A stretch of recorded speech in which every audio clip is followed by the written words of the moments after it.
2019년 챔피언스리그 준결승 리버풀과 바르셀로나의 경기 아마 많은 분들이 기억하실 겁니다. 아, 그 유명한 경기요? 네, 경기 막판에 트렌트 알렉산더 아놀드가 정말 모두의 허를 찌르는 빠른 코너킥을 올렸죠. 그걸 또 디보크 오리기가 그대로 골로 연결했고요. 맞습니다.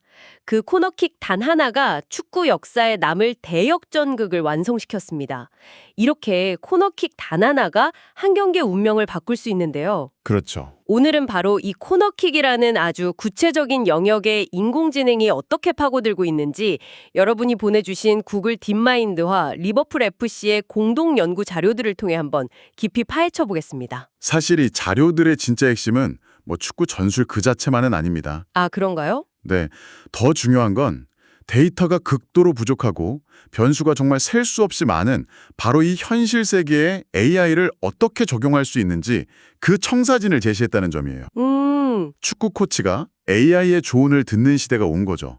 단순히 데이터를 분석하는 걸 넘어서 AI가 직접 전술적인 대안을 창조하고 그 제안이 세계 최고 전문가들한테 90% 이상 더 낫다고 평가받는 시대가 열린 겁니다. 와, 90%요? 네. 오늘 이야기는 그래서 축구 팬뿐만 아니라 어떤 분야든 인간의 직관과 AI의 분석을 결합하려는 분들께 아주 중요한 힌트가 될 겁니다. 좋습니다. 그럼 바로 본론으로 들어가 보죠. 자료를 보면 첫 번째 의문이 딱 이거예요. 축구는 정말 복잡한 스포츠잖아요. 그렇죠. 22명의 선수가 계속 움직이고 심리 상태나 날씨 같은 변수도 너무 많고요. 그런데 왜 하필 수많은 상황 중에 코너킥에 집중했을까요? 아주 좋은 시작점입니다. 그 이유가 바로 AI 연구의 핵심 과제랑 맞닿아 있거든요. 아, 축구처럼 자유롭게 막 흐르는 경기는 AI가 분석하기에 너무 혼란스럽습니다. 하지만 코너킥은 경기가 잠시 멈춘 일종의 정지된 상태에서 시작되죠. 아, 세트피스 상황. 네. 이건 마치 복잡한 전투 중에 잠시 작전 타임을 갖는 것과 같아요. 아군과 적군의 위치를 명확히 파악하고 다음 수를 두는 거죠. 코치기들이 사전에 약속된 패턴을 시도해 볼 수 있는 거의 유일한 순간이군요. 정확합니다. 예측 불가능한 변수들을 최대한 통제할 수 있는 일종의 실험실 같은 환경이 그라운드 위에 펼쳐지는 셈입니다. 그렇군요. 그리고 또 하나 중요한 점은 코너킥이 경기당 평균 10회 정도로 꽤 자주 발생하면서도 그 자체로 아주 중요한 득점 기회라는 점이죠. 데이터도 어느 정도 쌓이면서 결과가 승패에 직접적인 영향을 미칠 수 있고? 맞습니다. 최적의 연구 대상인 거죠. 그렇지만 AI를 학습시키기엔 여전히 데이터가 너무 부족하지 않나요? 네, 잉글랜드 프리미어리그 한 시즌 경기를 다 합쳐봤자 수백 경기, 코너킥 상황만 따지면 수천 개에 불과할 텐데요. 다른 AI 모델들에 비하면 정말 적은 양이잖아요. 바로 그 지점이 이 연구를 흥미롭게 만드는 두 번째 포인트입니다. 제한된 데이터라는 난관이죠. 아, 말씀하신 대로 데이터 양이 절대적으로 부족합니다. 게다가 모든 코너킥이 다 다르잖아요. 선수들 위치, 키커 능력, 상대 수비 방식까지. 이걸 기존 방식으로 학습시키면 AI는 그냥 개별 사례에만 과적합될 뿐이에요. 새로운 상황에선 전혀 쓸모가 없어지겠네요. 그렇죠. 이 데이터 부족 문제를 어떻게 해결했는지가 바로 오늘 이야기의 핵심 기술과 연결됩니다. 알겠습니다. 문제 정의는 명확해졌네요. 코너킥이라는 통제된 환경에서 제한된 데이터로 승패에 영향을 줄 만한 인사이트를 찾아내는 것. 그럼 구글 딥마인드의 해답 택틱 AI는 정확히 어떤 능력을 가졌는지 하나씩 살펴보죠. 네, 택틱 AI의 능력은 예측, 분석, 그리고 생성 이렇게 세 단계로 나눠서 생각하시면 쉽습니다. 예측, 분석, 생성. 첫 번째는 예측 능력입니다. 이건 가장 직관적이죠. 특정 코너킥 상황에서 선수들 데이터를 입력하면 이 공을 가장 먼저 받게 될 선수는 누구인가, 그리고 슈팅까지 이어질 확률은 얼마인가, 이걸 예측해 주는 겁니다. 만약 우리가 이렇게 선다면 결과는 어떨까? 이걸 미리 시뮬레이션해 주는 거군요. 맞습니다. 코치 입장에서는 여러 전술을 짜놓고 어떤 게 가장 효과적일지 미리 비교해 볼 수 있겠죠. 그러네요. 두 번째는 분석 능력입니다. 이건 과거 데이터베이스를 뒤지는 작업인데 AI가 이걸 압도적으로 잘하거든요. 예를 들면요. 예를 들어 코치가 이번 주 상대팀이 최근 5경기에서 썼던 왼쪽 코너킥 수비 패턴이랑 가장 유사한 장면들을 다 찾아줘 라고 명령하면 택틱 AI가 즉시 찾아주는 거죠. 와, 예전엔 분석가들이 정말 밤새도록 비디오 돌려보면서 했을 일인데요. 그렇죠. 한 분석가가 이런 말을 했더라고요. 주말 내내 특정 선수를 막으려고 비디오를 돌렸는데 택틱 AI는 단 5초 만에 더 정확하고 의미 있는 살의 세계를 찾아주더랍니다. 허탈함과 놀라움이 동시에 느껴졌겠네요. 네, 실제로 자료를 보면 택틱 AI가 찾아낸 유사 전술이 의미 있다고 전문가들이 판단한 비율이 63%에 달했어요.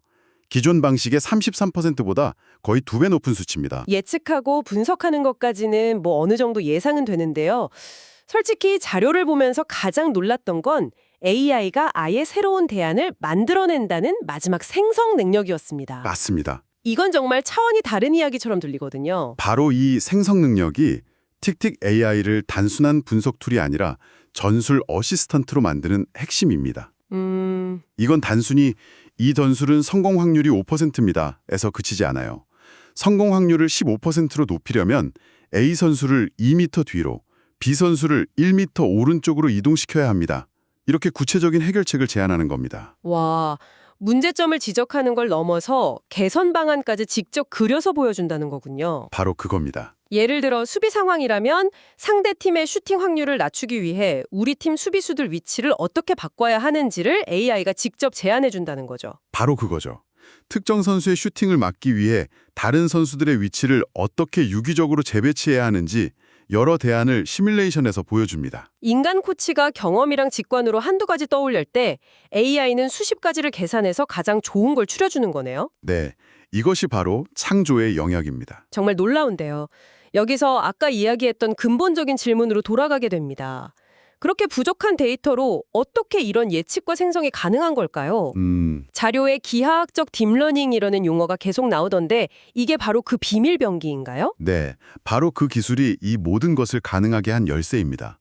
조금 기술적인 이야기지만 최대한 쉽게 한번 설명해 드릴게요. 네. 택틱 AI는 축구장을 바라보는 관점 자체가 다릅니다. 첫째, 상황을 그래프로 인식합니다. Xy 좌표 위에 점으로 봤다면 택틱 AI는 각 선수를 노드라는 점으로 보고 선수들 간의 관계를 엣지라는 선으로 연결된 하나의 거대한 관계망으로 파악합니다. 아, 각 노드에는 선수의 위치, 속도, 키 같은 정보가 담겨 있고 엣지에는 두 선수 사이의 거리나 같은 팀인지 다른 팀인지 같은 관계 정보가 담겨 있죠.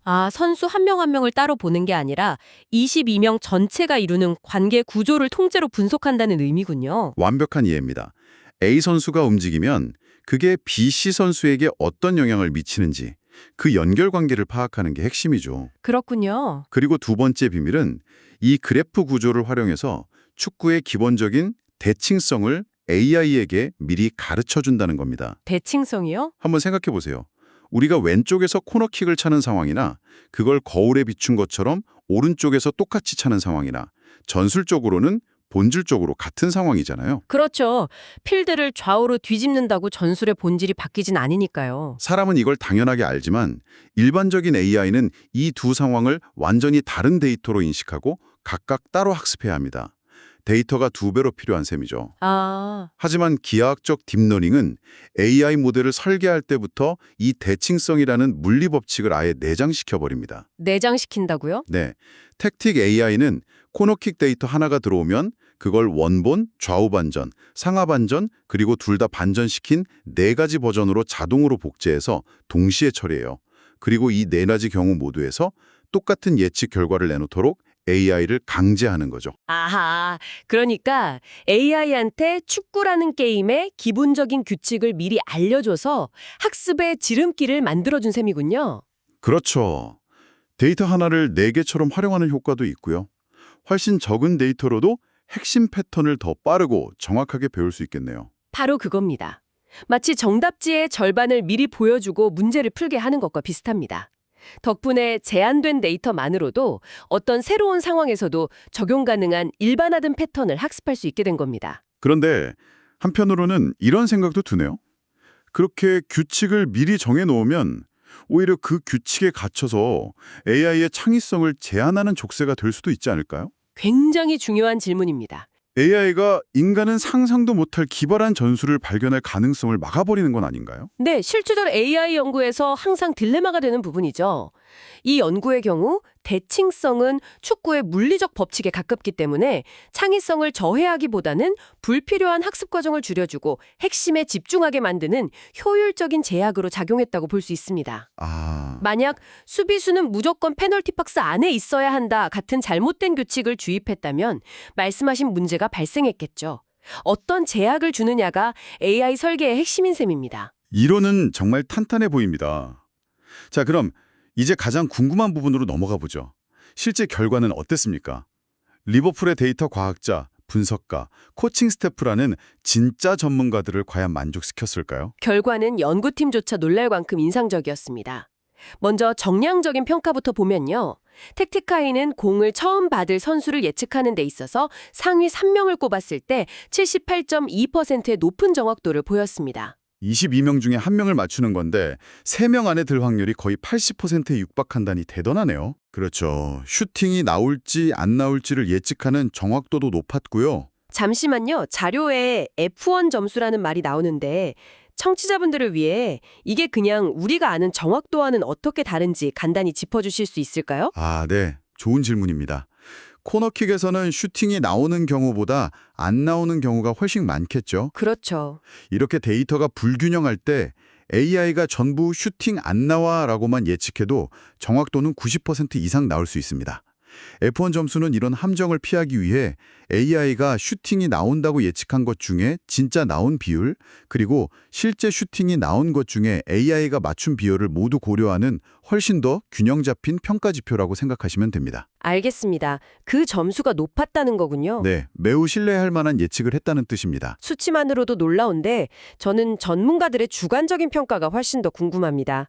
결국 현장에서 코치들이 이거 쓸모 있네 라고 느껴야 의미가 있는 거니까요. 그래서 연구팀이 아주 흥미로운 블라인드 테스트를 진행했습니다. 블라인드 테스트요? 네, 리버풀의 전문가 5명에게 실제 경기에서 나왔던 수비 전술과 택티가이가 더 좋게 만들어봐 라고 수정한 전술을 무작위로 섞어서 보여줬습니다.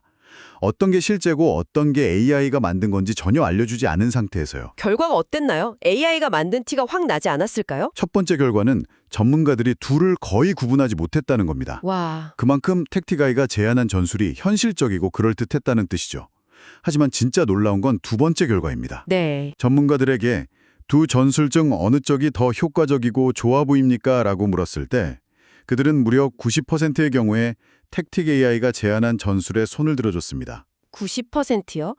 잠깐만요. 이건 그냥 쓸만하다 정도가 아니잖아요. 그렇죠. 10번 제안하면 9번은 세계 최고 수준의 전문가들이 원래 우리 전술보다 당신이 제안한 게 더 낫네요 라고 인정했다는 거 아닙니까? 맞습니다. 이건 거의 인간 코치가 필요 없다는 말처럼 들릴 정도인데요. 사실 저도 그 수치를 보고 가장 놀랐습니다. 물론 인간 코치가 필요 없다는 건 성급한 결론이죠. AI는 주어진 상황에서 최적화를 할 뿐 새로운 철학을 만들거나 선수들 심리를 관리하지는 못하니까요. 하지만 적어도 특정 상황에서의 수비 대형 최적화라는 문제에 있어서는 인간의 직관을 뛰어넘는 퍼포먼스를 보여준 거죠. 한편으로는 이런 의심도 드는데요. 리버풀 전문가들이 자신들이 협업한 시스템을 평가한 거니 어느 정도 우리의 라고 생각해서 긍정적인 편향이 작용했을 가능성은 없을까요? 충분히 가질 수 있는 합리적인 의심입니다.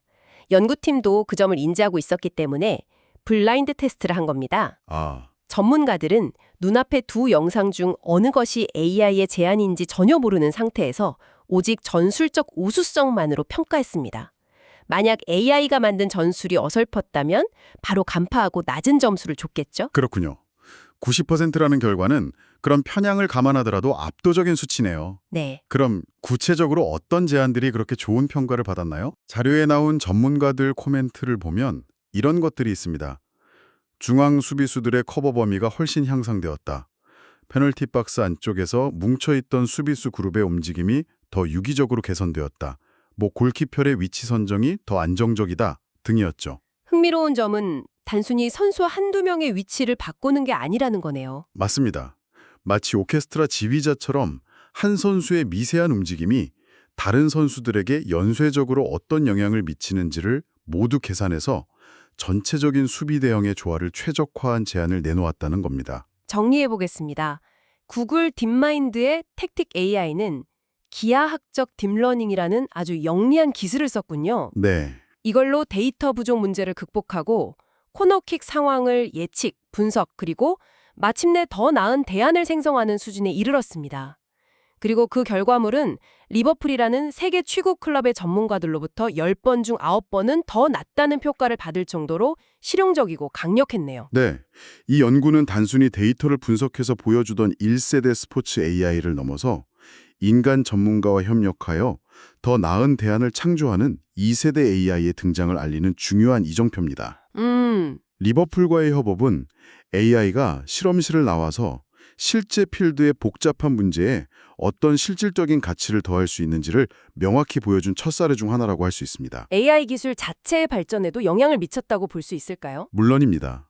체스나 바둑처럼 규칙이 완벽하게 정해진 게임과 달리 축구는 정해진 규칙 안에서 무한한 변수가 작용하는 열린 문제거든요. 아, 그렇죠. AI 연구자들에게는 이런 현실 세계의 복잡한 문제가 기술을 한 단계 더 발전시킬 수 있는 최고의 시험대인 셈이죠. 택틱 AI를 개발하며 얻은 노하우는 앞으로 로보틱스나 신약 개발처럼 더 복잡한 현실 문제에 적용될 수 있을 겁니다. 오늘 이야기를 듣고 나니 한 가지 흥미로운 질문이 머릿속을 떠나지 않네요. 지금은 리버풀이라는 한 팀이 AI의 도움을 받지만 만약 미래에 모든 팀이 택틱 AI와 같은 AI 전술 코치를 갖게 된다면 축구는 어떻게 변할까요? AI가 찾아낸 최적의 수비와 AI가 찾아낸 최적의 공격이 계속해서 맞붙는 모든 움직임이 예측 가능한 정교한 체스 게임처럼 변하게 될까요?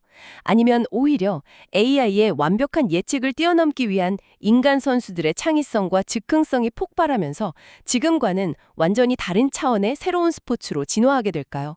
그라운드 위에서 펼쳐질 인간과 AI의 다음 전술 대결이 벌써부터 궁금해집니다.